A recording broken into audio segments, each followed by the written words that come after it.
दोस्तों, मैं हूं दीपेंद्र सिंह राठौड़। स्वागत करता हूं आपके अपने YouTube channel Kurukshetra classes Ajmer पर। दोस्तों, जैसा कि हम पिछली वीडियो में फिजिक्स के चैप्टर्स की क्वेश्चन सीरीज कर रहे थे, आर्मी, अग्निवीर, जीडी, ट्रेडमैन्स के लिए, टेक्निकल के लिए भी इसमें से क्वेश्चन पूछे आ सकते हैं। आपको ये पढ़ने हैं, ध्यान रखना, टेक्निकल वालों को भी, नर्सिंग असिस्टेंट वालों को भी। दोस्तों, तो आज इसी कड़ी में हम एक दूसरी श्रृंखला लेने जा रहे हैं, नया टॉपिक, नई क्वेश्चन सीरीज, और उस टॉपिक का नाम है आपके पास विद्युत यानी इलेक्ट्रिसिटी। तो अपन इलेक्ट्रिसिटी के बारे में आज चर्चा करेंगे। इलेक्ट्रिसिटी के ऊपर पूरी की पूरी हमारा बेस चर्चा रहेगा। तो देखिए दोस्तों, बढ़ते हैं पहले क्वेश्चन की तरफ। एक बात मैं वीडियो स्टार्ट करने से पहले आपको बता देता हूं दोस्तों, इन क्वेश्चंस को आप सीरियसली लेके करना, क्योंकि एग्जाम में मैं बहुत मेहनत से छाट छाट के आपके लिए क्वेश्चन लेके आ रहा हूं, और एग्जाम में इन्हीं में से आएगा। मैं आपके पूरे चैप्टर में से पूरा निकाल के कि क्या क्या इंपॉर्टेंट्स बन सकते हैं वो लेके आता हूं आपके लिए। तो आप, और ये सारे क्वेश्चन किसी ना किसी एग्जाम में आए हुए पहले, तो आप इनकी इंपॉर्टेंस समझिएगा, इनको अच्छे से कीजिएगा, और अगर कोई दिक्कत आती है आपको तो आप कमेंट बॉक्स में टाइप करके हमसे पूछ सकते हैं। ऐसे हमारी जीके की कक्षा भी लग रही है, आप उसमें भी, उसको भी ज्यादा से ज्यादा लाइक कीजिएगा। और मैथमेटिक्स की कक्षा भी हमारे जल्दी ही स्टार्ट होने वाली है, और मैथमेटिक्स में भी आपको उसी तरीके से बढ़िया बढ़िया क्वेश्चंस की सीरीज कराई जाएगी। तो देखते हैं, हम पहला क्वेश्चन देखते हैं विद्युत का। सबसे पहला क्वेश्चन है आपके पास, देखिए क्वेश्चन है आपके पास कि विद्युत बल्ब में कौन सी गैस भरी जाती है। विद्युत बल्ब में भरी जाती है ना, विद्युत बल्ब में क्या भरा जाता है इनमें से? तो पहला ऑप्शन है नाइट्रोजन, दूसरा ऑक्सीजन, तीसरा CO2, चौथा हीलियम। अब ध्यान से देखिएगा मेरी बात, विद्युत बल्ब के अंदर दो गैसें भरी जाती है। विद्युत बल्ब में हमेशा अक्रिय गैस यानी इनर्ट गैसेस भरी जाती है। अक्रिय गैस, अक्रिय गैस कौन सी गैस होती है? ऐसी गैसें जो किसी से क्रिया नहीं करती है, वो कौन सी गैस कहलाती है? अक्रिय गैस कहलाती है। और विद्युत बल्ब के अंदर कौन सी गैस भरी जाती है? विद्युत बल्ब के अंदर एक तो भरा जाता है आपके पास ऑर्गन। क्या भरा जाता है? ऑर्गन। तो विद्युत बल्ब के अंदर ऑर्गन गैस भरी जाती है दोस्तों। कौन सी गैस भरी जाती है? ऑर्गन। और ऑर्गन के साथ में आपके पास कौन सी गैस भरी होती है? ऑर्गन के साथ में मिलाया जाता है नाइट्रोजन, क्योंकि नाइट्रोजन भी एक कम क्रियाशील गैस होती है, ध्यान रखना। वैसे नाइट्रोजन अक्रिय गैसों में नहीं आती है, लेकिन फिर भी नाइट्रोजन को कम क्रियाशील गैस माना जाता है। ठीक है दोस्तों, तो विद्युत बल्ब में कौन सी गैस भरी होती है? विद्युत बल्ब के अंदर ऑर्गन, और ऑर्गन के साथ में क्या भरा जाता है? नाइट्रोजन। तो आपको चारों में से कौन सा ऑप्शन मिल रहा है दोस्तों? चारों में से हमें भाई लोगों ऑप्शन मिल रहा है ए, ऑप्शन नंबर ए, नाइट्रोजन। उम्मीद करता हूं आपको ये क्वेश्चन समझ में आया होगा। आगे बढ़ते हैं नेक्स्ट क्वेश्चन की तरफ।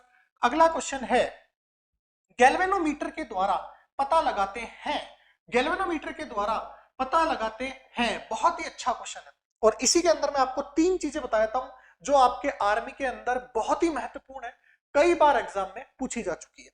पहली चीज देखो, तीन उपकरणों के बारे में बता रहा हूं मैं। सबसे पहला उपकरण आता है आपके पास अमीटर, जिसको बोलते हैं अमीटर। अमीटर, या इसका एक और नाम है, इसको बोला जाता है धारामापी। ठीक है, अमीटर जो होता है, अमीटर, अमीटर मापता है,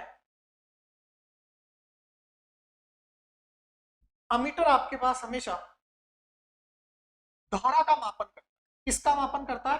धारा का मापन करता है। अमीटर हमेशा धारा का मापन करता है। धारा का मापन करता है, यानी कितनी धारा बह रही है उसका मापन कौन करता है? उसका मापन करता है आपके पास अमीटर। तो धारा का मापन कौन करता है? अगर मैं बात करूं, सर हमें तो वोल्ट मीटर के बारे में बताइए। वोल्ट मीटर एक उपकरण और होता है जो भी एग्जाम में पूछा जाता है। वोल्ट मीटर किसका मापन करता है? वोल्ट मीटर विभव यानी पोटेंशियल का मापन करता है। विभव का मापन करता है। किसका मापन करता है दोस्तों? विभव का मापन करता है, पोटेंशियल का मापन करता है। ऐसे ही एक तीसरा उपकरण है जिसका क्वेश्चन हमसे पूछा हुआ है, गैल्वेनोमीटर। गैल्वेनोमीटर क्या करता है? तो ध्यान रखिएगा मेरे दोस्तों, मेरे प्यारे प्यारे भाइयों, गैल्वेनोमीटर क्या करता है? गैल्वेनोमीटर हमेशा धारा की दिशा को बताता है। क्या, किसको बताता है? गैल्वेनोमीटर हमेशा धारा की दिशा को बताता है। तो गैल्वेनोमीटर किसके बारे में बताता है? गैल्वेनोमीटर धारा की दिशा के बारे में बताता है। बहुत ही इंपॉर्टेंट क्वेश्चन है, और कई एग्जाम्स में पूछे जा चुके हैं इन तीनों क्वेश्चंस के बारे में। एमीटर धारा का मापन करता है, वोल्ट मीटर विभव का मापन करता है, और गैल्वेनोमीटर धारा की दिशा का मापन करता है कि किस दिशा में धारा बह रही है।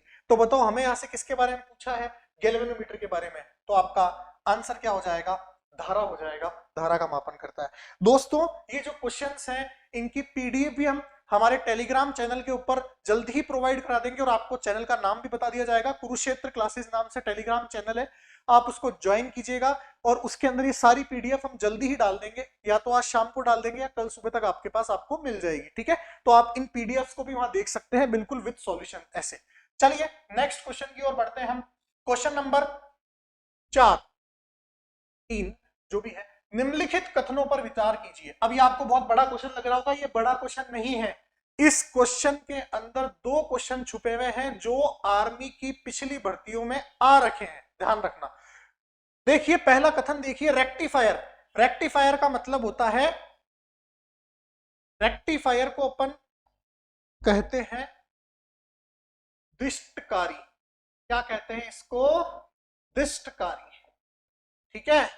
रेक्टिफायर वह युक्ति है जिसके द्वारा दिष्ट धारा को प्रत्यावर्ती धारा में परिवर्तित किया जाता है। रेक्टिफायर, दिष्ट धारा का मतलब होता है डीसी करंट। कौन सी करंट? DC current. और प्रत्यावर्ती धारा का मतलब क्या होता है? एसी करंट होता है। क्या होता है? एसी करंट होता है। अब ध्यान से सुनिएगा मेरी बात, मैं आपको 2 चीज बताने जा रहा हूं। 2 उपकरण होते हैं, एक तो होता है आपके पास रेक्टिफायर, एक तो होता है रेक्टिफायर, और एक होता है आपके पास, ये तो रेक्टिफायर होता है, और एक होता है आपके पास जनरेटर, या जिसको अपन कहते हैं डायनेमो, ठीक है। जनरेटर अपन यूज करते हैं, डायनेमो, ठीक है। ये 2 उपकरण होते हैं। रेक्टिफायर क्या करता है? रेक्टिफायर एसी को डीसी में कन्वर्ट करता है। इस जनरेटर डायनेमो, या इसका एक और नाम है, इसको इन्वर्टर भी कहते हैं। इन्वर्टर नाम आप सभी ने सुना होगा। घरों में आप जब इन्वर्टर यूज करते हैं, लाइट चल जाती है तो इन्वर्टर का उपयोग किया जाता है, और हमारे घरों में एसी धारा काम में ली जाती है। तो इन्वर्टर लाइट कैसे चला देता है हमारे घरों के अंदर? क्योंकि इन्वर्टर क्या काम करता है? इन्वर्टर हमेशा डीसी करंट को किसमें कन्वर्ट करता है? इन्वर्टर हमेशा डीसी करंट को एसी करंट में कन्वर्ट करता है। ये 2 बहुत ही इंपॉर्टेंट उपकरण है। आर्मी ने पता नहीं कौन कौन से एग्जाम ने कितनी बार पूछ लिए ये क्वेश्चंस। तो ध्यान रखना, रेक्टिफायर जो होता है वो एसी को किसमें कन्वर्ट करता है? डीसी में। और जनरेटर किसको किसमें कन्वर्ट करता है? जनरेटर या इन्वर्टर डीसी को एसी में। तो पहला क्वेश्चन क्या लिखा हुआ? पहला कथन, रेक्टिफायर वह युक्ति जिसके द्वारा डीसी को एसी में परिवर्तित किया जाता है। जबकि हमें पता है रेक्टिफायर किसको किसमें कन्वर्ट करता है? एसी को डीसी में कन्वर्ट करता है। इसलिए ये क्वेश्चन हो गया, ये कथन हो गया गलत। नेक्स्ट है, ट्रांसफार्मर द्वारा विद्युत शक्ति प्रदाय की निगम में वृद्धि या कमी लाई जाती है। ट्रांसफार्मर द्वारा विद्युत शक्ति प्रदाय की निर्गम में वृद्धि या कमी लाई जाती है। देखिए दोस्तों ध्यान रखना, ट्रांसफार्मर क्या करता है? ट्रांसफार्मर जो होता है, ट्रांसफार्मर का काम क्या है? बहुत ही इंपॉर्टेंट क्वेश्चन है ट्रांसफार्मर वाला भी। ये सारे ऐसे क्वेश्चन है जो आपके बहुत एग्जाम में पूछे जाते हैं। ट्रांसफार्मर क्या करता है? ट्रांसफार्मर वोल्टता नियंत्रक का काम करता है। किसका काम करता है ट्रांसफार्मर? वोल्टता नियंत्रक का। वोल्टता नियंत्रक मतलब क्या हो गया? उच्च एसी वोल्टता को निम्न एसी वोल्टता में, और निम्न एसी वोल्टता को उच्च एसी वोल्टता में कन्वर्ट करता है। जैसे आपने सुना होगा, आप पंखे का रेगुलेटर होता है, पंखे को 1 नंबर पे चलाते हो, 2 नंबर पे चलाते हो, 3, तो वो जो खटका होता है ना, वो किसका काम करता है? वो नियंत्रक का काम करता है। स्पीड को कम ज्यादा, उसको रेगुलेटर कहते हैं, स्पीड को कम ज्यादा करने का काम करता है वो। तो ऐसे ट्रांसफार्मर क्या है? ट्रांसफार्मर वोल्टता नियंत्रक का काम करता है। किसका काम करता है? वोल्टता नियंत्रक का काम करता है, यानी वोल्टेज रेगुलेटर का काम करता है, ठीक है। तो ये काम है ट्रांसफार्मर का। और वोल्टता नियंत्रक से वोल्टता अगर कम ज्यादा करेगा तो उसकी शक्ति में भी वृद्धि या कमी अपने आप हो जाएगी, क्योंकि शक्ति वोल्टता पे निर्भर करती है। आपके ये क्वेश्चन नहीं पूछा सकता, लेकिन ये पूछा जा सकता है, ट्रांसफार्मर का कार्य है वोल्टता नियंत्रक का उच्च वोल्टता को निम्न वोल्टता में, निम्न वोल्टता को उच्च वोल्टता में कन्वर्ट करना। तो ये क्वेश्चन आपका, ये सेकंड वाला जो स्टेटमेंट है वो सही है, फर्स्ट वाला गलत है, तो केवल एक आपका इसका आंसर हो जाएगा। चलिए दोस्तों, उम्मीद करता हूं ये समझ में आया होगा। ये दोनों उपकरणों के बारे में ध्यान रखना, आपको ट्रांसफार्मर के बारे में ध्यान रखना है। चलिए आगे बढ़ते हैं। अगला, टंगस्टन का गलनांक बिंदु लगभग कितना होता है? बहुत इंपॉर्टेंट है। सबसे पहले ध्यान रखना, टंगस्टन का गलनांक बहुत एग्जामों में पूछा जा चुका है, इसलिए मैंने बताया। और किसी भी धातु का आपको ध्यान नहीं रखना है, टंगस्टन का ध्यान रखना है। 3000 सेंटीग्रेड इस ऑप्शन के हिसाब से। वैसे एक्यूरेट अगर आपसे कोई पूछ ले तो 3300 के आसपास होता है, 3300 डिग्री सेल्सियस, लेकिन यहाँ पे ऑप्शन में आपको 3300 के आसपास क्या चीज दिख रही है, 3000 दिख रही है, तो आपका आंसर क्या होगा 3000 सेंटीग्रेड। इसी टंगस्टन का उपयोग, ध्यान रखना, हमारे घर में जो विद्युत बल्ब होता है, लट्टू होता है, उसमें फिलामेंट के रूप में, बहुत इंपॉर्टेंट क्वेश्चन है, बल्ब में फिलामेंट के रूप में किसका उपयोग किया जाता है, टंगस्टन का उपयोग किया जाता है। किसका उपयोग किया जाता है, टंगस्टन का। और उसका कारण यही है क्योंकि उसका जो गलनांक होता है वो बहुत ही ज्यादा होता है, तो फ्यूज होने का खतरा भी क्या होता है, कम होता है। तो ध्यान रखना आप लोग, टंगस्टन का गलनांक 3300 डिग्री सेल्सियस होता है और उसको बल्ब के अंदर फिलामेंट के रूप में भी उपयोग में लाते हैं। चलिए अगला क्वेश्चन पढ़ते हैं अपन, नेक्स्ट क्वेश्चन। अगला क्वेश्चन है, निम्न में से अधिक विद्युत चालकता वाली धातु कौन सी है, निम्न में से अधिक विद्युत चालकता वाली धातु कौन सी है। तो मित्रों इसका आंसर क्या होगा, पहला ऑप्शन है तांबा, तांबा यानी जो आपका तांबा होता है कॉपर, चांदी सिल्वर, एल्यूमिनियम सीसा, ये चार जो ऑप्शन है इनमें से क्या होगा। तो आपको ध्यान रखना, चांदी सबसे अधिक विद्युत चालकता वाली धातु होती है, क्योंकि चांदी की चालकता सबसे ज्यादा होती है, चांदी में सबसे ज्यादा विद्युत प्रभावित होता है। ध्यान रखना, विद्युत की सबसे अच्छी चालक कौन सी धातु होती है, चांदी होती है। सेकंड नंबर किसका है, तांबे का, और थर्ड नंबर किसका है, एल्यूमिनियम का। ये क्रम ध्यान रखना आप लोग भाई लोगों, चांदी है फर्स्ट और तांबा है सेकंड एंड एल्यूमिनियम है नंबर थर्ड, ठीक है।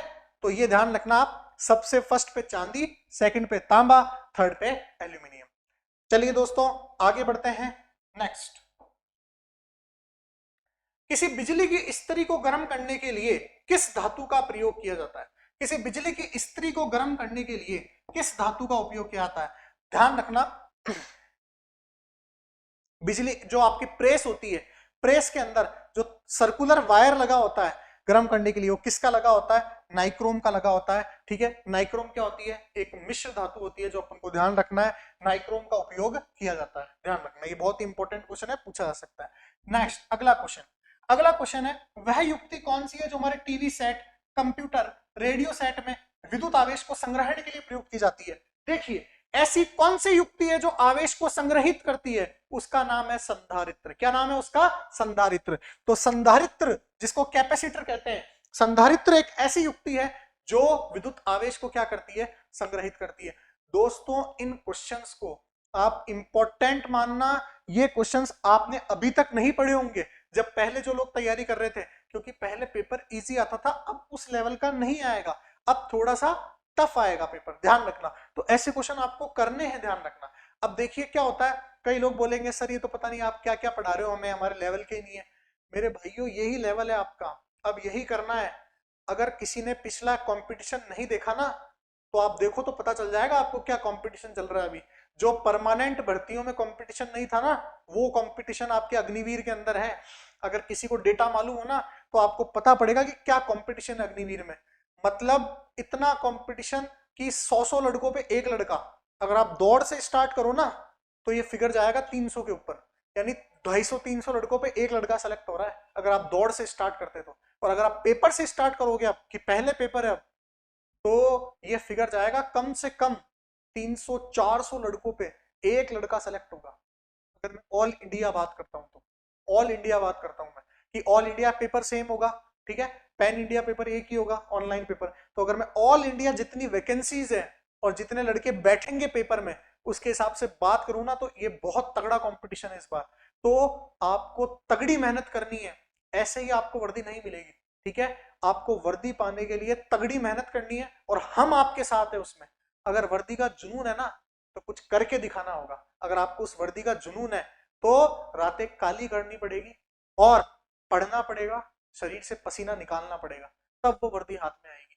ऐसे सिर्फ बातों से और पुराने पेपर रीड कर लिए, थोड़े बहुत पढ़ लिया, उससे नहीं आएगी वर्दी हाथ में। आप पेपर में पास हो गए तो आपको ग्राउंड में घुसने की अनुमति है, वरना आप दौड़ के सपने ही देखते रहो, ठीक है। सिर्फ इंस्टाग्राम पे रील देख के और फौज की वर्दी के सपने लो, ऐसे नहीं मिलेगी, ध्यान रखना। वर्दी पाने के लिए मेहनत करनी पड़ेगी, ये क्वेश्चंस आपको पढ़ने पड़ेंगे। मैं आपके लिए इतनी मेहनत कर रहा हूं, आपको भी उतनी मेहनत करनी है मेरे साथ में। चलिए तो आगे बढ़ते हैं, अगला क्वेश्चन, क्वेश्चन नंबर भारत में प्रत्यावर्ती धारा की आवृत्ति कितनी है? देखिए, हमारे घरों में एसी धारा यानी प्रत्यावर्ती धारा, ऑल्टरनेट करंट का उपयोग किया जाता है। और कितनी आवृत्ति की धारा होती है? भारत में प्रत्यावर्ती धारा की आवृत्ति होती है 50 हर्ट्ज और वोल्टेज कितना होता है? 220 वोल्ट। तो ये ध्यान रखना, भारत में प्रत्यावर्ती धारा की आवृत्ति इतनी होती है। कहां पे होती है ये कहानी होती है इंडिया में। और अगर मैं बात करूं अमेरिका में यानी यूएसए के अंदर, तो अमेरिका में ये कहां चल जाती है? अमेरिका में प्रत्यावर्ती धारा की आवृत्ति होती है 60 हर्ट्ज और वोल्टेज कितना होता है? 240 वोल्ट। ठीक है, पूछा नहीं जाएगा, मैंने आपको जस्ट बता दिया, कभी आ जाए तो एग्जाम में। तो आंसर क्या होगा आपका? 50 हर्ट्ज। मेरे हिसाब से बहुत ही आसान क्वेश्चन है, डायरेक्ट याद रखना है। भारत में प्रत्यावर्ती धारा की आवृत्ति 50 हर्ट्ज और वोल्टेज 220 वोल्ट। चलिए आगे बढ़ते हैं अपन, अगला क्वेश्चन। नेक्स्ट क्वेश्चन है आपके पास, ऐसा उपकरण जो रासायनिक ऊर्जा को विद्युत ऊर्जा में परिवर्तित करता है। देखिए कौन सी ऊर्जा है? यह है आपके पास रासायनिक ऊर्जा। रासायनिक ऊर्जा को किसमें कन्वर्ट कर रहा है? ये रासायनिक ऊर्जा को विद्युत ऊर्जा में कन्वर्ट कर रहा है। रासायनिक ऊर्जा को विद्युत ऊर्जा में कन्वर्ट कर रहा है। सबसे पहला ऑप्शन लेते हैं अपन, मोटर। हमारे घरों में जो मोटर होती है वो क्या करती है? मोटर जो होती है, मोटर हमेशा जो भी काम करते हैं, यांत्रिक कार्य जो भी अपन घरों में काम करते हैं, उसको क्या कहते हैं? यांत्रिक ऊर्जा कहते हैं उसको। मोटर हमेशा किसको किस में कन्वर्ट करती है? यांत्रिक ऊर्जा को। मोटर को, सॉरी ये आपके पास, इसको थोड़ा सा रफ करते हैं। मोटर क्या करती है? देखो अपन घरों में जो मोटर होती है, विद्युत मोटर, पहले आप उसका प्लग लगाते हो, खटका दबाते हो, तभी तो फिर वो मोटर चलती है, पानी खींचने का काम आती है, कुछ और काम में आती है। तो पहले विद्युत ऊर्जा देते हो उसको, बदले में अपन को वो क्या देती है? यांत्रिक ऊर्जा देती है। तो मोटर क्या करती है? मोटर हमेशा विद्युत ऊर्जा को किस में कन्वर्ट करती है? विद्युत ऊर्जा को हमेशा यांत्रिक ऊर्जा में कन्वर्ट करती है। तो जो आपकी मोटर होती है, वो मोटर क्या करती है? विद्युत ऊर्जा को किस में कन्वर्ट करती है? यांत्रिक ऊर्जा में कन्वर्ट करती है। गतिमान कॉइल मीटर, गतिमान कॉइल मीटर, जो कॉइल होती है, चुंबकीय कॉइल जिसको कहते हैं, वो कॉइल क्या करती है? कॉइल आपके पास इलेक्ट्रिकल एनर्जी को यानी विद्युत ऊर्जा को किस में कन्वर्ट करती है? चुंबकीय ऊर्जा में। तो विद्युत ऊर्जा को किस में कन्वर्ट करती है? चुंबकीय ऊर्जा में कन्वर्ट करती है। कौन? कॉइल। ठीक है, तो कॉइल यानी कुंडली, ये काम करती है। अब देखिए तीसरा, ये आपके कोई इंपॉर्टेंट नहीं है ज्यादा, जनरेटर बहुत इंपॉर्टेंट है। अभी बताया था मैंने, जनरेटर क्या काम करता है?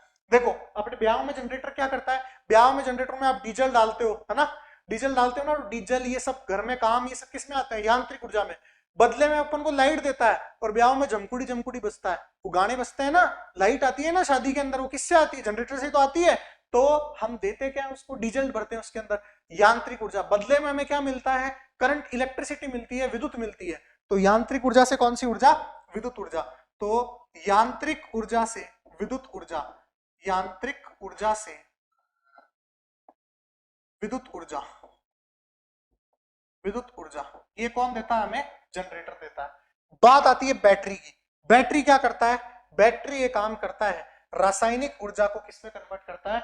विद्युत ऊर्जा को। बैटरी में केमिकल मिले होते हैं, रसायन मिले होते हैं, है ना, और वो रसायन बदले में अपने, वो बैटरी किस काम में आती है? विद्युत चलाने में तो काम आती है। बैटरी से अपने लाइट ही तो चलती है, बैटरी से और क्या चलती है? तो रासायनिक ऊर्जा से विद्युत ऊर्जा।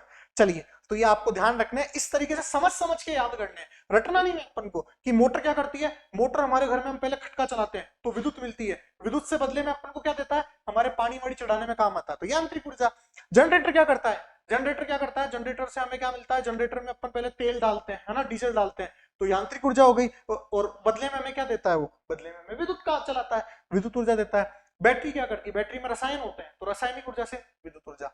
चलिए आगे बढ़ते हैं, अगला क्वेश्चन, क्वेश्चन नंबर 50, मतलब टोटल आपके हो गए 10वां क्वेश्चन है आज का। तो घरेलू विद्युत उपकरणों में प्रयुक्त सुरक्षा फ्यूज तार उस धातु से बनी होती है जिसका, देखो सबसे पहली बात, फ्यूज क्या होता है? फ्यूज एक ऐसा उपकरण होता है जो किसी भी परिपथ को शॉर्ट सर्किट से बचाता है या ओवरलोडिंग से बचाता है। शॉर्ट सर्किट क्या होता है? जब मान लो लाल तार, आपके घर में पॉजिटिव वाला तार होगा लाल तार, और नीला तार नेगेटिव वाला, दोनों आपस में भिड़ जाते हैं, है ना, किसी कारणवश भिड़ जाए, तो उस परिपथ के अंदर शॉर्ट सर्किट हो जाता है, उस परिपथ में विद्युत धारा का मान बहुत ज्यादा हो जाता है, बहुत ज्यादा धारा का मान हो जाता है, अनंत, तो चिंगारियां निकलने लगती है और तार जल जाते हैं। इस घटना को अपन क्या कहते हैं, शॉर्ट सर्किट। या मान लो कभी किसी परिपथ के अंदर बहुत ज्यादा धारा हो जाए तो ओवरलोडिंग हो जाती है, उस घटना के उसको रोकने के लिए भी, उससे भी चिंगारियां निकलती है, तो उसको रोकने के लिए किसका उपयोग किया जाता है, फ्यूज तार का उपयोग किया जाता है। तो फ्यूज तार क्या होता है, फ्यूज तार किससे बना होना चाहिए, फ्यूज तार ऐसी धातुओं से बना होना चाहिए जिसका गलनांक क्या हो, जिसका गलनांक तो हो कम, जिसका गलनांक क्या हो, कम, मेल्टिंग पॉइंट कम हो, परंतु प्रतिरोध क्या हो, ज्यादा, क्योंकि धारा का मान कम करना है, धारा बहुत ज्यादा हो जाती है तभी तो शॉर्ट सर्किट होता है, तभी तो फ्यूज लगाते हैं। तो प्रतिरोध क्या करना है, ज्यादा, प्रतिरोध ज्यादा होगा तभी तो धारा क्या हो जाएगी, कम हो जाएगी, क्योंकि प्रतिरोध और धारा उल्टे होते हैं, जहां धारा ज्यादा होगी वहां प्रतिरोध कम होगा, जहां प्रतिरोध ज्यादा होगा वहां धारा कम होगी। ठीक है, तो आपका आंसर क्या हो जाएगा, गलनांक कम हो, ध्यान रखना प्रतिरोध ज्यादा होना चाहिए, नहीं तो ए ऑप्शन हो जाता अगर यहाँ पे ज्यादा होता तो। ठीक है, चलिए अगला क्वेश्चन देखते हैं, क्वेश्चन नंबर 11। लोहे के ऊपर जिंक की परत चढ़ाने की प्रक्रिया को क्या कहते हैं, ये तो बहुत ही आसान क्वेश्चन है। लोहे के ऊपर जिंक की परत चढ़ाने को कहते हैं यशद लेपन, क्या कहते हैं इसको, यशद लेपन कहते हैं, और अंग्रेजी में कहते हैं गैल्वेनाइजेशन। तो पहला ऑप्शन ही दिख रहा है मेरे को, तो गैल्वेनाइजेशन या यशद लेपन, बहुत ही आसान क्वेश्चन है।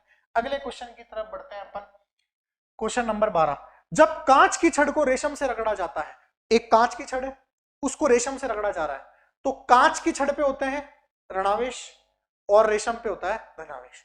कांच की छड़ को जब रेशम से रगड़ेंगे तो कांच की छड़ से इलेक्ट्रॉन ट्रांसफर हो जाते हैं कहां पर, रेशम के अंदर, है ना। तो कांच की छड़ से इलेक्ट्रॉन रेशम के ऊपर चल जाएंगे, तो कांच की छड़ पे क्या बच जाएगा, धनावेश बच जाएगा, पॉजिटिव चार्ज बच जाएगा, क्योंकि इलेक्ट्रॉन तो चले गए, तो क्या बच जाएगा कांच की छड़ पे, धनावेश बच जाता है। तो कांच की छड़ कैसी हो जाती है, धनावेशित हो जाती है। चलिए अगला प्रश्न की तरफ बढ़ते हैं अपन,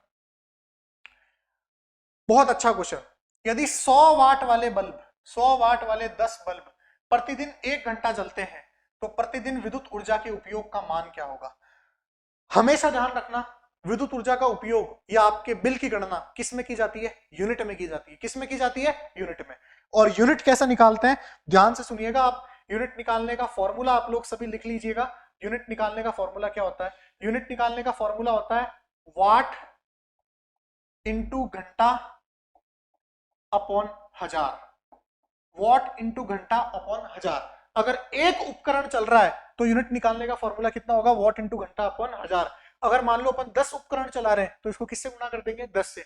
भाई लट्टू की जगह लट्टू, पंखा, सब कुछ, मान लो 3 चीज चला रहे हैं, घर में लट्टू भी चल रहा है, पंखा भी चल रहा है, फ्रिज भी चल रहा है, तो 3 से गुणा कर दो। ठीक है, जितने उपकरण चल रहे हैं उतने हिसाब से। तो ये आपके यूनिट निकालने का फॉर्मूला है। तो सर अब हम इसका आंसर कैसे निकालेंगे, तो सर आंसर आप ऐसे निकालोगे, देखिए ध्यान से, कितनी वाट है सर, 100 वाट है,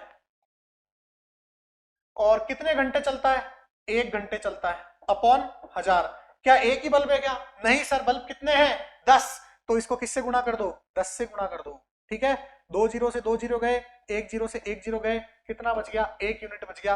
आंसर क्या आ गया आपका, 1 यूनिट। तो 1 यूनिट आपका आंसर हो गया।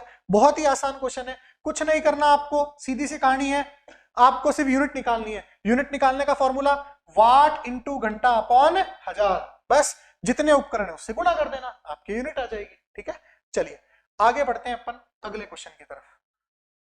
मानव शरीर के विद्युत प्रतिरोध के परिमाण की कोटि क्या है, ध्यान रखना, मानव शरीर का प्रतिरोध कितना होता है, 10 की घात 6 ओम, 10 की घात 6 ओम मानव शरीर का प्रतिरोध होता है, 10 की घात 6 ओम। अब देख लो इसमें 10 की घात 6 ओम कहां पर है, यहां पर है। डायरेक्ट याद रखना है, आर्मी में डायरेक्ट पूछ लेगा, इसमें कोई समझाना नहीं है, डायरेक्ट फिगर क्वेश्चन है, फैक्चुअल क्वेश्चन है कि बताओ मानव शरीर का प्रतिरोध कितना होता है, आप क्या बोलोगे, 10 की घात 6 ओम बोलोगे। चलिए तो आगे बढ़ते हैं दोस्तों अपन अगले क्वेश्चन की तरफ। वस्तुओं का आवेशन किसके स्थानांतरण के फलस्वरूप होता है, कहने का मतलब, अभी अभी मैंने पहले क्वेश्चन डिस्कस किया था, एक है कांच की छड़, एक है रेशम का कपड़ा, दोनों को रगड़ा जाता है, तो बताओ धनावेश किस पे आएगा, ऋणावेश किस पे आएगा। अरे तो वो छड़ पे ऋणावेश क्यों आया, कांच की छड़ पे धनावेश क्यों आया, क्योंकि इलेक्ट्रॉन कांच की छड़ से कहां चल गए, रेशम पे। कांच की छड़ से उठकर इलेक्ट्रॉन कहां स्थानांतरित हो गए, रेशम के ऊपर। तो कौन स्थानांतरित हुआ, इलेक्ट्रॉन स्थानांतरित हुए। हमेशा ध्यान रखना, आर्मी में पूछा हुआ प्रश्न है, विद्युत धारा किसके कारण आती है? विद्युत धारा की परिभाषा क्या होती है? आवेशों का प्रवाह क्या कहलाता है? विद्युत धारा कहलाता है। समय के साथ आवेशों का प्रवाह। लेकिन कौन से आवेश भाग लेते हैं विद्युत धारा के प्रवाह में? इलेक्ट्रॉन भाग लेते हैं मुख्यतः। और यहां भी किसके स्थानांतरण के कारण, किसके स्थानांतरण के कारण आपके पास आवेशन होता है वस्तुओं का? इलेक्ट्रॉनों के स्थानांतरण के कारण। ठीक है, तो ये क्वेश्चन है, आर्मी में पूछा हुआ है किस तरीके से विद्युत धारा के प्रवाह में कौन भाग लेते हैं। तो चाहे विद्युत धारा होती क्या है? आवेश का प्रवाह ही तो क्या कहलाती है? विद्युत धारा। और आवेश में मुख्य आवेश कौन से? इलेक्ट्रॉन। चलिए नेक्स्ट पढ़ते हैं आगे क्वेश्चन। क्वेश्चन नंबर 16, विद्युत उत्पन्न करने के लिए कौन सी धातु का उपयोग होता है? यह भी फैक्चुअल क्वेश्चन है, बहुत इंपॉर्टेंट है, ध्यान रखना।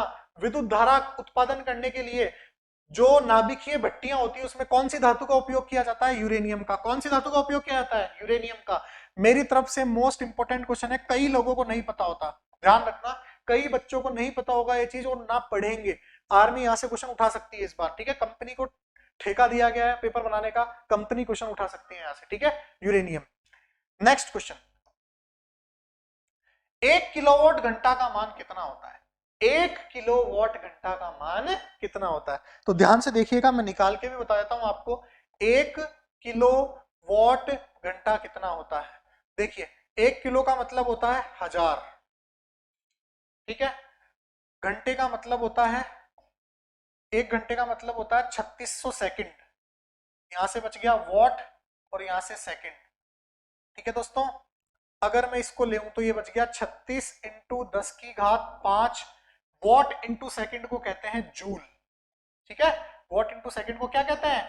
जूल कहते हैं। वॉट इंटू सेकेंड को कहा जाता है जूल। अब अगर मैं देखूं, क्या ये ऑप्शन है क्या यहाँ पे 36 इंटू 10 की घात 5? 36 इंटू 10 की घात 5 नहीं है, लेकिन पहला ऑप्शन देखिए, अगर मैं यहाँ पे एक पॉइंट लगा दूं तो क्या यहाँ पे 1 जीरो बढ़ेगा नहीं बढ़ेगा? सर बढ़ जाएगा। तो ये आपका पहला ऑप्शन हो गया। और यही पूछा जाता है, बहुत बार एग्जाम में आता है और इसी तरीके से पूछा जाता है। 1 किलोवाट घंटे का मान कितना होता है? 3.6 इंटू 10 की घात 6 जूल। बहुत ही इंपॉर्टेंट प्रश्न है, एग्जाम में पूछा ही जाएगा, ध्यान रखना।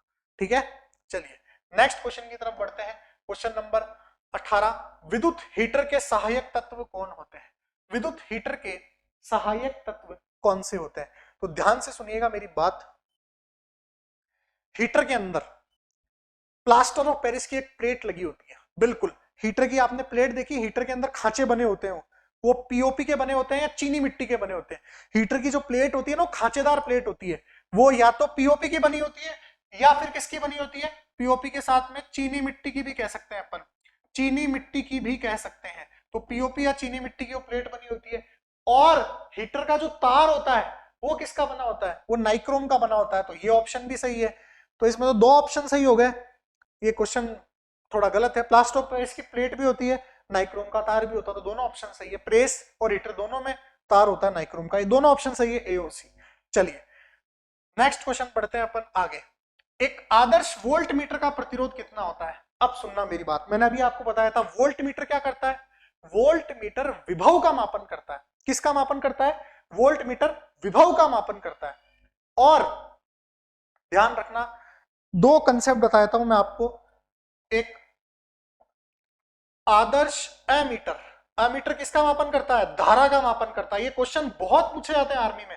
एमीटर किसका मापन करता है? धारा का। अभी बताया था मैंने। एक आदर्श एमीटर, एक आदर्श एमीटर का मतलब क्या हो गया? आदर्श एमीटर मतलब एक बहुत अच्छा एमीटर। जैसे अपने आपके माता पिता सोचते होंगे कि बच्चा कोचिंग जा रहा है, पढ़ रहा है, मोबाइल में देख के पढ़ रहा है, तो वो क्या सोचेंगे? अगर एक आदर्श कल्पना करें वो कि आदर्श बच्चा कैसा होगा, मेरा बेटा पढ़ रहा होगा, बहुत अच्छे से क्लासे ले रहा होगा। लेकिन अब उनको ये नहीं पता कि बच्चे भी क्या होते हैं? बहुत ही हरामी होते हैं। वो क्या करते हैं? पढ़ने के बजाय ऐसे लाइब्रेरी में जाके फोन पे लीड लगा के और इंस्टाग्राम चला रहे होते हैं, फेसबुक चला रहे होते हैं। ठीक है, तो वो आदर्श बच्चे नहीं होते। लेकिन माँ बाप क्या कल्पना कर रहे हैं कि आदर्श बच्चा कैसा होगा?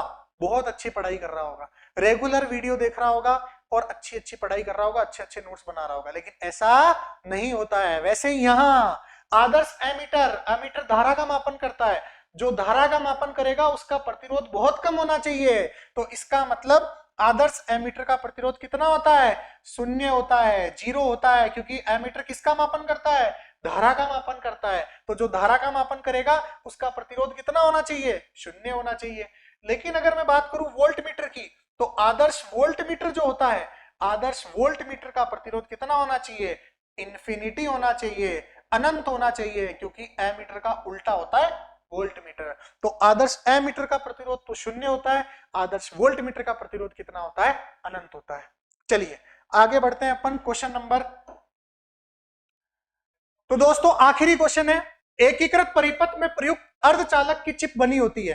देखिए एक चिप होती है जो आई इंटीग्रेटेड सर्किट में लगती है, वो किसकी बनी होती है? वो बनी होती है सिलिकॉन की। किसकी बनी होती है दोस्तों? सिलिकॉन की बनी होती है। तो ऐसा ही सिलिकॉन की बनी होती है एकीकृत परिपथ की चिप।